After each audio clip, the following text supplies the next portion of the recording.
Hello students, hope you all are doing well. मेरी last video में हमने exercise 7.2 के कुछ इंपॉर्टेंट फॉर्मूलेस और फर्स्ट 6 सम्स डिस्कस किए। आज के इस सेशन में आई होप आपने वो सभी फॉर्मूलेस अच्छी तरह से लर्न कर लिए होंगे। तो आज हम एक्सरसाइज 7.2 को ही आगे कंटिन्यू करेंगे। अब हमारे पास 7th सम है, integration of x into root of x plus 2 dx। अब इस सम में हम देख सकते हैं कि इस सम में कोई भी फॉर्मूला नहीं बन रहा। ठीक है, अगर आपके पास ऐसा कोई भी सम आता है जिसमें कोई भी फॉर्मूला ना बने तो हमें खुद से कुछ उसमें मॉडिफिकेशन करनी पड़ती है ताकि हम उसमें इंटीग्रेशन का फॉर्मूला अप्लाई कर सकें और अपना आंसर निकाल सकें। तो हम देखते हैं कि हमें यहाँ पे क्या करना पड़ेगा। यहाँ पे x प्लस 2 है, अगर मैं नेक्स्ट स्टेप में x में प्लस 2 कर दूं और माइनस 2 कर दूं तो कुछ फर्क नहीं पड़ेगा, बिकॉज प्लस 2 और माइनस 2 कैंसिल होकर x ही बचता है हमारे पास। इसको ऐसे ही रहने दिया, into integration of root of x plus 2 dx। इसको हम ऐसे लिख लेते हैं। ठीक है, x प्लस 2 हमने इकट्ठा कर लिया और माइनस 2 हमने अलग कर लिया। हम ऐसा क्यों कर रहे हैं इसको, बिकॉज यहाँ पे हमारे पास x प्लस 2 रूट में है, यानी कि हमारे पास x प्लस 2 की पावर 1/2 है। तो यहाँ पे अगर x प्लस 2 की पावर 1 होगी तो हम जब इसको इसके साथ ओपन करेंगे तो हम पावर्स को प्लस कर सकते हैं। आइए देखते हैं कैसे। इस ब्रैकेट को मैं इसके साथ ओपन करूंगी तो हम लिखते हैं x plus 2 into root of x plus 2 dx minus of, अब 2 को भी इसके साथ ओपन करना पड़ेगा तो integration of 2 into x plus 2 dx। Next step में हम इसको कैलकुलेट कर लेते हैं। ये हमारे पास क्या आया, x प्लस 2 की पावर 1 है और ये पावर 1/2 है, तो हम पावर्स प्लस कर लेंगे बिकॉज हमारे पास बेस सेम है। माइनस ऑफ, ये 2 हम इंटीग्रेशन से बाहर निकाल देते हैं बिकॉज ये कांस्टेंट है, तो integration of root of x plus 2 dx। Next integration of x plus 2, ये हमारे पास क्या आ गया 3/2 dx minus of 2 into integration of x plus 2 dx। Next हम आगे देखें तो हम जस्ट इसकी इंटीग्रेशन कर देंगे बाय द पावर रूल। सो ये हमारे पास आ जाएगा x plus 2 3/2 plus 1 upon 3/2 plus 1 minus of 2 into integration of x plus 2, ये हमारे पास है तो x प्लस 2 की पावर 1/2 ही ना, तो हम पावर रूल के अकॉर्डिंग इसकी भी इंटीग्रेशन कर देते हैं। ये हमारे पास आ जाएगा x प्लस 2 की पावर 1/2 प्लस 1 अपॉन 1/2 प्लस 1। अगर किसी बच्चे को ये नहीं समझ आ रहा कि मैं यहाँ पे पावर रूल कैसे अप्लाई कर रही हूँ तो वो प्लीज इसके लास्ट पार्ट को देख ले, तो उसको अच्छे से समझ आ जाएगा। तो थोड़ा सा मैं बता ही देती हूँ कि पावर रूल क्या होता है। Integration of x power n, तो वो हमारे पास आता है x power n plus 1 upon n plus 1 plus c। यही रूल मैंने यहाँ पे अप्लाई किया है। तो ये हमारे पास आ गया x plus 2 3/2 plus 1, that means ये हमारे पास आ गया 5/2 upon 5/2 minus of 2 into x plus 2 की power 1/2 plus 1, that means x की पावर 3/2 हो गया और यहाँ पे भी 3/2। नेक्स्ट 5/2 को हम ऊपर ले जाते हैं तो ये हो गया हमारे पास 2/5 x plus 2 5/2 minus of 2 into ये ऊपर जाकर 2/3 x प्लस 2 3/2 और प्लस में c। फाइनल हमारे पास क्या आ जाएगा 2/5 x plus 2 5/2 minus of 2 into 2 4/3 आ गया यहाँ पे, और x plus 2 power 3/2 plus c, where c is constant of integration and this is our final answer. तो हम जस्ट इसकी क्विक रिवीजन करते हैं हमने ये कैसे सॉल्व किया। पहले हमने देखा कि यहाँ पे कोई भी फॉर्मूला नहीं बन रहा, तो हमने यहाँ पे x में प्लस 2 कर दिया और माइनस 2 कर दिया, बिकॉज प्लस 2 माइनस 2 कट कर फिर x ही बनेगा। ठीक है, तो हमने x प्लस 2 को इकट्ठा कर दिया और माइनस 2 को अलग कर दिया। फिर इस सारी ब्रैकेट को हमने इसके साथ ओपन कर लिया। देन जो प्लस हो रहा था यहाँ पे इनकी पावर्स प्लस हो रही थी तो हमने प्लस कर दी। देन ये आ गया हमारे पास, नेक्स्ट हमने पावर रूल लगा दिया तो हमारे पास ये आ गया। नेक्स्ट हमने इसको मॉडिफाई करके लिख दिया तो हमारा फाइनल आंसर आ गया। नेक्स्ट हमारे पास एट सम है integration of x into root of 1 plus 2x square into d x. अब हम इस सम को देखें तो फर्स्ट चीज हमारे माइंड में स्ट्राइक करती है कि 2x स्क्वायर का डेरिवेटिव 4x होता है। ठीक है, अगर हम 2x स्क्वायर का डेरिवेटिव लें तो वो हमारे पास 4x आएगा। ठीक है, तो हम सोचते हैं कि क्यों ना हम इसको 4x बना दें, x तो हमारे पास पड़ा ही है तो हम इसको 4x बना देते हैं। तो हम 4x कैसे बनाएंगे, हम पूरी इक्वेशन को 4 के साथ मल्टीप्लाई कर देते हैं और 4 के साथ ही डिवाइड कर देते हैं, बिकॉज कैंसिल आउट करके तो हमारे पास x ही बचेगा। सो इसको ऐसे ही रहने दिया अभी। ठीक है, तो ये हमारे पास एक फॉर्म बन रही है। मैंने आपको लास्ट पार्ट में बताया था कि अगर f of x power n into F dash x हो, ठीक है,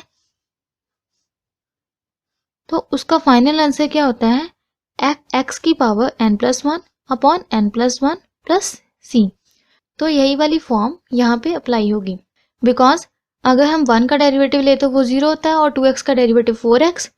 ये वाली पूरी इक्वेशन का डेरिवेटिव दैट मीन्स हमारे पास 4x पड़ा है। ठीक है, तो हमारे पास फाइनल आंसर क्या आ जाएगा, 1/4 इंटू, अगर इसको रीअरेंज करके लिखें तो हम इसको ऐसे लिख सकते हैं। ठीक है, इसको हमने लेफ्ट साइड लिख लिया और इसको हमने राइट साइड लिख लिया। ऐसा क्यों लिखा, मैंने आपके लिए ऐसा लिखा है बिकॉज आपको समझने में आसानी हो कि ये एफ ऑफ एक्स है और उसकी पावर है कुछ और साथ में उसका डेरिवेटिव पड़ा है, तो उसकी पावर क्या है, 1/2 है। ऑब्वियस सी बात है, root of 1 plus 2x square को हम 1 प्लस 2x स्क्वायर की पावर 1/2 भी तो लिख ही सकते हैं, इंटू 4x dx। तो 1/4। नेक्स्ट ये वाला फंक्शन है, इसका डेरिवेटिव इसके साथ पड़ा है, तो फाइनल आंसर हमारे पास की ये आएगा। तो इसी फॉर्मूले को हम यहाँ पे अप्लाई कर देते हैं। तो हमारा फाइनल आंसर क्या आएगा, 1 plus 2x square 1/2 plus 1 upon 1/2 plus 1 plus c. तो इसको थोड़ा कैलकुलेट कर लेते हैं, 1 plus 2x square 3/2 upon 3/2। Next step में इसको ऊपर ले जाते हैं, 1/4 नीचे 3/2 है तो ऊपर जाकर 2/3, 1 plus 2x square 3/2 plus c. 2 1 2 और 2 2 4, तो हमारे पास आ गया 1/6, 1 plus 2x square 3/2 plus c, where c is constant of integration and this is our final answer. तो हम क्विक देखते हैं हमने इसको कैसे किया। पहले हमने देखा कि इसका डेरिवेटिव 4x होता है और यहाँ पे x पड़ा था, तो हमने सोचा कि क्यों ना इसको 4x बना लें। तो हमने पूरी इक्वेशन को 4 के साथ मल्टीप्लाई कर दिया और 4 के साथ डिवाइड कर दिया। 1/4 हमने ऐसे ही रहने दिया।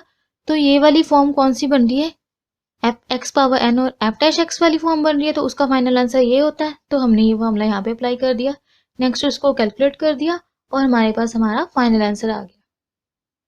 नेक्स्ट 9th सम है integration of 4x plus 2 into root of x square plus x plus 1 dx। ये सम भी पिछले सम जैसा ही है, बिकॉज यहाँ पे भी हम नोटिस कर सकते हैं कि एक्स स्क्वायर का डेरिवेटिव लें, अगर हम इस पूरी चीज़ का डेरिवेटिव लें तो वो क्या आता है, अगर हम x square plus x plus 1 का डेरिवेटिव लें तो वो हमारे पास आ जाएगा 2x और x का डेरिवेटिव 1, तो 1 का तो 0 है तो वो लिखने की ज़रूरत नहीं, तो फाइनल हमारे पास डेरिवेटिव आ गया 2x प्लस 1। अब हम यहाँ पे देख सकते हैं अगर हम इसमें से 2 कॉमन ले रहे हैं तो ये 2x प्लस 1 ही बन रहा है, तो हम इसमें से 2 कॉमन ले लेते हैं। ठीक है, 2 बाहर लिख दिया इंटीग्रेशन से, अंदर क्या बचा 2x plus 1 into integration of x क्या x plus 1 plus dx into 2x plus 1 into root of x क्या plus x plus 1 into dx। अब मैं इसको थोड़ा लेफ्ट साइड लिख लेती हूँ। तो ये क्या है, mainly x square plus x plus 1 की पावर 1/2 ही है, बिकॉज उसका रूट है तो इसको 1/2 भी तो लिख ही सकते हैं, और साथ में आ गया 2x प्लस 1 dx। तो ये कौन सी फॉर्म बन रही है, ये फिर से वही फॉर्म बन रही है जो पिछले सम में हमने की। तो उसका फॉर्मूला क्या होता है final, f of x power n plus 1 upon n plus 1 plus c. कोई भी फंक्शन है अगर उसका डेरिवेटिव उसके साथ पड़ा है तो आंसर क्या आता है हमारा, हम उस फंक्शन की पावर में एक प्लस कर देते हैं और डिनोमिनेटर में भी उसकी पावर में एक प्लस कर देते हैं। तो यही फार्मूला हम यहाँ पे अप्लाई करेंगे। तो ये वाला फंक्शन है उसका डेरिवेटिव उसके साथ पड़ा है, तो हम क्या करेंगे, x square plus x plus one just 1/2 plus 1 upon 1/2 plus 1 plus c, where c is constant of integration. अब इसको हम कैलकुलेट कर लेते हैं। तो ये हमारे पास आ गया 3/2 अपॉन 3/2 प्लस सी। इसको थोड़ा और मॉडिफाई कर लेते हैं तो वो हमारे पास आ जाएगा 2/3 x square x plus 1 power 3/2 plus c. 2 into 2 4, so 4/3 x square plus x plus 1 3/2 plus c, where c is constant of integration and this is our final answer. तो एक बार मैं आपको दोबारा बता देती हूँ। पहले हमने नोटिस किया कि x square plus x plus 1 का डेरिवेटिव होता है 2x प्लस 1। तो हमने यहाँ से 2 कॉमन ले लिया और ये हमारे पास बन गया 2x प्लस 1। तो ये कौन सी फॉर्म बन रही थी, ये हमारी f of x power n into F dash x वाली फॉर्म बन रही थी। तो उसका final answer f of x power n plus 1 upon n plus 1 होता है। तो इसी फॉर्मूले को हमने यहाँ पे अप्लाई कर दिया और देन कैलकुलेट कर लिया और अपना फाइनल आंसर निकाल लिया। नेक्स्ट हमारे पास 10th सम है, integration of 1 upon x minus root of x dx। अब हम यहाँ से देख सकते हैं कि हम यहाँ पे रूट ऑफ x कॉमन ले सकते हैं। हम ऐसा क्यों करेंगे, हम ऐसा फॉर्मूले की फॉर्म को बनाने के लिए करेंगे ताकि हम इजीली इसको सॉल्व कर लें। सो इंटीग्रेशन ऑफ, यहाँ से रूट ऑफ x कॉमन है बिकॉज एक x के पास दो रूट x होते हैं। फॉर एग्जाम्पल एक 2 के पास दो रूट 2 होते हैं। कोई भी नंबर हो वो दो रूट से ही बनता है। तो एक रूट ऑफ x बाहर आ गया तो अंदर क्या बचा, 1 माइनस, अंदर क्या बचा, root of x minus of 1 dx। Next step में हम इस रूट ऑफ x को इसके न्यूमिनेटर में ले जाते हैं। तो हम इसके न्यूमिनेटर में ले आए, 1 अपॉन रूट ऑफ x आ गया और नीचे क्या बचा, root of x minus 1 dx। Next हम नोटिस कर सकते हैं कि रूट x का डेरिवेटिव क्या होता है। तो अगर हम रूट x का डेरिवेटिव लें तो वो तो हमारे पास आ जाएगा 1/2 x की पावर 1/2 माइनस 1, दैट मीन्स वो हमारे पास आ गया 1/2 x की पावर माइनस 1/2। और अगर इसको और मॉडिफाई करके लिखें तो वो हमारे पास आ जाएगा 1/2 इंटू रूट ऑफ x, यानी कि डिनोमिनेटर में रूट ऑफ x आ जाएगा बिकॉज x की पावर माइनस 1/2 है। तो इस फंक्शन के ऊपर अगर इसका डेरिवेटिव पड़ा हो तो ये फॉर्म मैंने आपको लास्ट एक्सरसाइज में समझाई थी कि अगर कोई फंक्शन है और उसके न्यूमिनेटर में उसका डेरिवेटिव पड़ा है तो फाइनल आंसर क्या आएगा हमारे पास, log of mod of function of x plus c। तो इसके डिनोमिनेटर में इसका डेरिवेटिव तो पड़ा है बट 2 नहीं है साथ में, तो हम 2 लगा देते हैं। ठीक है, हम 2 को साथ डिवाइड कर देंगे और 2 के साथ ही मल्टीप्लाई कर दिया ताकि इक्वेशन में कुछ भी फर्क ना पड़े। सो हमारे पास आ गया 2 इंटू, ये कोई फंक्शन है इसका डेरिवेटिव उसके साथ पड़ा है तो हमारे पास फाइनल आंसर क्या आएगा, log of mod of f of x ये फंक्शन है तो root of x minus 1 plus c। So this is our final answer where c is constant of integration. एक बार हम दोबारा देखते हैं कि हमने इस समय क्या किया है। सबसे पहले हमने रूट x को यहाँ से कॉमन ले लिया तो एक x के पास दो रूट ऑफ x होते हैं तो यहाँ पे एक रूट x बच गया और एक रूट x यहाँ से बाहर आ गया तो यहाँ पे माइनस 1 आ गया। ठीक है, नेक्स्ट हमने रूट ऑफ x का डेरिवेटिव लिया तो वो होता है 1/2 इंटू रूट ऑफ x। तो रूट ऑफ x को हम ऊपर ले गए, 1/रूट ऑफ x तो था हमारे पास, 2 नहीं था तो 2 के साथ हमने डिवाइड कर लिया और 2 के साथ ही हमने मल्टीप्लाई कर लिया। तो ये कोई फंक्शन बन गया हमारे पास और उसका डेरिवेटिव उसके न्यूमिनेटर में पड़ा है तो फाइनल आंसर उसका क्या आएगा, log of mod of root of x minus 1। तो हमारे पास फाइनल आंसर हमारा आ गया 2 इंटू लॉग ऑफ 2 जो बाहर पड़ा था उसको हमने ऐसे रहने दिया तो हमारे पास आकर 2 into log of root of x minus 1 plus c where c is constant of integration and this is our final answer. अब हमारे पास 11th सम है, integration of x upon root of x plus 4 into dx। अब हम similarly यहाँ पे भी कुछ मॉडिफिकेशंस करेंगे और अपना आंसर फाइंड आउट करेंगे। तो हम यहाँ पे देख सकते हैं कि यहाँ पे x प्लस 4 है और यहाँ पे अकेला x है तो हम यहाँ पे x प्लस 4 और x माइनस 4 कर देंगे। ठीक है, यहाँ पे हमने कर दिया x प्लस 4 और माइनस 4। ऐसा क्यों किया, 4 और 4 कट जाएंगे तो बच्चा तो हमारे पास x ही है। नीचे हमारे पास क्या है, root of x plus 4 dx। Next step में हम इसके बेसिस को अलग कर देते हैं, यानी कि हम रूट ऑफ x प्लस 4 को इन दोनों के नीचे रख देते हैं। सो हमारे पास आ गया x plus 4 upon root of x plus 4 minus of 4 upon root of x plus 4 dx। Next step में हम इसको सेपरेट कर लेते हैं, तो वो हमारे पास आ गया x plus 4 upon root of x plus 4 dx minus of 4 constant है तो हम इंटीग्रेशन से बाहर निकाल देते हैं, अंदर क्या बचा है 1 upon root of x plus 4 dx। Next x plus 4 और root of x plus 4 cut जाएंगे बिकॉज एक x प्लस 4 के पास दो रूट ऑफ x प्लस 4 होते हैं, तो ऊपर क्या बचा रूट ऑफ x प्लस 4 एक बच गया, ठीक है, dx minus of 4 into integration of 1 upon x plus 4 dx। अब सिंपली हम यहाँ पे इंटीग्रेशन के फॉर्मूले को अप्लाई कर देंगे, तो वो आ जाएगा हमारे पास, ये x प्लस 4 की पावर 1/2 है, तो पावर रूल के अकॉर्डिंग 1/2 प्लस 1 और 1/2 प्लस 1 माइनस ऑफ 4 इंटू, अगर हम इसको ऊपर ले जाएं तो ये बनेगा x प्लस 4 की पावर माइनस 1/2, तो इस पे हम अगर पावर रूल लगाएं तो वो आ जाएगा x प्लस 4 की power minus 1/2 plus 1 upon minus 1/2 plus 1 plus c। Next step में हम इसको लिख सकते हैं x प्लस 4 की power 3/2 upon 3/2 minus of 4 into x plus 4 की पावर 1/2 अपॉन 1/2 प्लस c। तो थोड़ा इसको और मॉडिफाई कर लेते हैं, 3/2 को हम ऊपर ले जाते हैं तो वो आ जाएगा 2/3 x की प्लस 4 की power 3/2 minus of 4 into 2 x की प्लस 4 की पावर 1/2, ये 2 नीचे डिविजिबल में था तो ऊपर जाके मल्टीप्लाई में, प्लस c। तो हमारा फाइनल आंसर बना 2/3 x प्लस 4 की power 3/2 minus of 8 into x plus 4 की power 1/2 plus c, where c is constant of integration and this is our final answer. तो जल्दी से देखते हैं हमने यहाँ पे क्या किया। सबसे पहले हमने x में 4 को ऐड किया और 4 को ही माइनस कर दिया, ठीक है। देन हमने बेसिस अलग कर लिए, देन जो कट हो रहा था वो हमने काट दिया। नेक्स्ट स्टेप में हमने पावर रूल के अकॉर्डिंग इंटीग्रेट कर दिया और जस्ट कैलकुलेट कर दिया, देन हमने अपना फाइनल आंसर निकाल लिया। नेक्स्ट हमारे पास 12th सम है x क्यूब माइनस 1 की पावर 1/3 इंटू एक्स की पावर 5। इसको हम सब्स्टिट्यूशन मेथड से सॉल्व करेंगे। जैसा कि मैंने आपको लास्ट वीडियो में भी बताया था कि जब भी आपको फंक्शन में कुछ भी कॉम्प्लिकेटेड फंक्शन लगे तो उसकी जगह पे हम कुछ इजी टर्म पुट कर लेते हैं और आसानी से सॉल्व कर लेते हैं। तो यहाँ पे हमें एक्स क्यूब माइनस 1 की पावर 1/3 कॉम्प्लिकेटेड लग रहा है, तो हम जस्ट यहाँ पे लेट कर लेते हैं कि एक्स क्यूब माइनस 1 हमारे पास t है, तो एक्स क्यूब माइनस 1 हमारे पास t आ गया, तो एक्स क्यूब की वैल्यू निकाले तो वो क्या आ जाएगी t प्लस 1।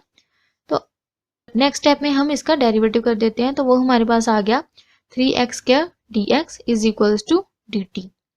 1 का डेरिवेटिव तो 0 ही होता है तो उसको लिखने की जरूरत नहीं है। अगर यहाँ से हम x² dx की वैल्यू निकालें तो वो हमारे पास आ जाएगी 1/3 dt। नेक्स्ट हम अपना क्वेश्चन रीराइट कर लेते हैं, integration of x cube minus 1 की power 1/3 x power 5 into dx। अब इन सभी वैल्यूज को हम यहाँ पे पुट कर देंगे। एक्स क्यूब माइनस 1 हमने क्या लिया था t, तो हमने यहाँ पे पुट कर दिया t की पावर 1/3। x पावर 5 को हम और कैसे लिख सकते हैं, x cube into x square भी तो लिख ही सकते हैं, बिकॉज बेस सेम है तो पावर प्लस हो जाती है। तो x की पावर 3 प्लस x की पावर 2 वो होता है x की पावर 5। तो इंटीग्रेशन में t पावर 1/3 और x क्यूब की वैल्यू हमारे पास क्या है t plus 1 into x square dx की वैल्यू हमारे पास क्या है 1/3 dt। नेक्स्ट स्टेप में हम कांस्टेंट को बाहर निकाल लेंगे और अंदर वाले फंक्शंस की जस्ट इंटीग्रेशन कर देंगे। तो 1/3 कांस्टेंट है वो बाहर निकाल लिया, अंदर क्या बचा हमारे पास t की power 1/3 t plus 1 dt। Next ये हमारे पास क्या आ गया 1/3 एज इट इज, और t की पावर 1/3 को हम t प्लस 1 के साथ ओपन कर लेते हैं, तो ये हमारे पास आ जाएगा t की पावर 1/3 प्लस 1, t की पावर 1/3 प्लस 1। एलसीएम ले लेते हैं यहाँ पे, तो ये हमारे पास आ गया t की पावर 4/3, तो हम इसको ऐसे लिख लेते हैं t की पावर 4/3 प्लस t की पावर 1/3 dt। अब हम अपने लास्ट स्टेप में हैं, यहाँ पे हम इसकी इंटीग्रेशन कर देंगे। 1/3 पहले हम इन दोनों को सेपरेट कर लेते हैं, इंटीग्रेशन ऑफ t की power 4/3 dt plus integration of t की पावर 1/3 dt। तो हमारे पास फाइनल आंसर आ जाएगा t की power 4/3 plus 1 upon 4/3 plus 1 plus t की पावर 1/3 प्लस 1 अपॉन 1/3 प्लस 1। अब हम इसको कैलकुलेट कर लेते हैं। तो ये हमारे पास आ जाएगा 1/3 t की पावर 7/3 अपॉन 7/3 प्लस t की पावर 4/3 अपॉन 4/3। इसको और मॉडिफाई करके लिख लेते हैं। 3 ऊपर चला जाएगा तो कैंसिल हो जाएगा, बिकॉज यहाँ पे 7/3 है तो ऊपर जाके 3/7। तो ये हमारे पास बचा 1/7 t की पावर 7/3 प्लस 4/3 ऊपर चला गया तो 3/4 t की पावर 4/3 प्लस c। अभी ये हमारा फाइनल आंसर नहीं है, बिकॉज हमने t को लेट करा था x³ - 1। तो हम फाइनल आंसर में भी इसको मैं यहाँ पे लिख देती हूँ ताकि आपको अच्छे से नजर आ जाए। सो 1/7 t की पावर, t को हमने लिया था x³ - 1 की पावर 7/3 आ गया, प्लस 3/4 इंटू x³ - 1 की power 4/3 plus c, where c is constant of integration and this is our final answer। जल्दी से हम इसको रिवाइज कर लेते हैं। सबसे पहले हमने x³ - 1 को t पुट कर दिया, x³ वहां से हमने x³ की वैल्यू निकाल ली तो वो हमारे पास आ गई t + 1। दोनों साइड हमने डेरिवेटिव कर दिया, यहाँ से हमने x² dx की वैल्यू निकाल ली। नेक्स्ट हमने अपना क्वेश्चन को रीराइट किया और यहाँ पे इन सभी वैल्यूज को पुट कर दिया और x⁵ को हमने x⁵ × x² लिख लिया। x³ की वैल्यू पुट कर ली, x² dx की वैल्यू पुट कर ली और x³ - 1 की वैल्यू हमने t पुट करी थी तो यहाँ पे हमने t लिख लिया। नेक्स्ट स्टेप में हमने इन दोनों को इकट्ठा कर लिया और नेक्स्ट स्टेप में हमने जस्ट इसकी इंटीग्रेशन कर दी बाय द पावर रूल और फाइनल स्टेप में हमने t की वैल्यू वही पुट कर दी जो हमने लेट की थी। तो this is our final answer. तो ये थे 7.2 एक्सरसाइज के कुछ सम्स। नेक्स्ट सॉल्यूशंस देखने के लिए प्लीज चैनल को सब्सक्राइब करें और आपको ये वीडियो अच्छी लगी हो तो लाइक करें। तो तब तक के लिए goodbye and stay blessed.